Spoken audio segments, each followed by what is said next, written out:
Comme ça, vous aurez un petit bout. Après la cantine bio, la cantine écolo.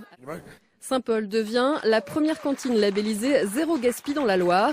Une récompense décernée en interne par 1001 repas. L'entreprise gère une centaine de restaurants collectifs en France. Un choix payant en termes de déchets. Ici, chaque élève jette en moyenne 2% de la nourriture de son plateau contre 37% au niveau national. Les agriculteurs souffrent dans notre pays, mais c'est pas qu'une crise conjoncturelle, hein, c'est une vraie crise structurelle, la crise de la surproduction.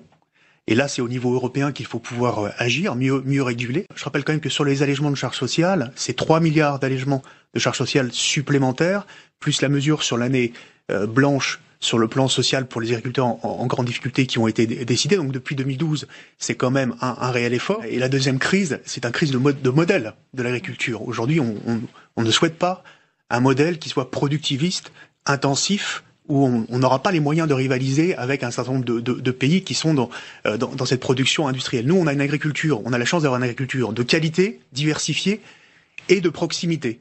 Donc tout ce qui peut aujourd'hui favoriser les circuits courts, le fait que les Français, nos concitoyens d'abord, consomment français, il faut les encourager, il faut qu'il y ait un patriotisme de consommation de ce côté-là.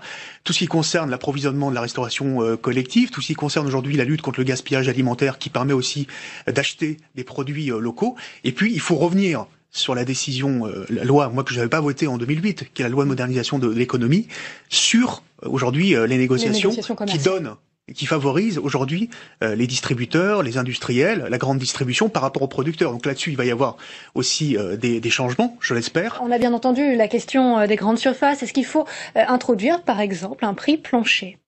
Oui, et il faut plus de transparence aussi. Et on a l'impression aujourd'hui qu'on se renvoie la balle entre la grande distribution d'un côté, les distributeurs, les transformateurs, et puis ceux qui payent les pots cassés.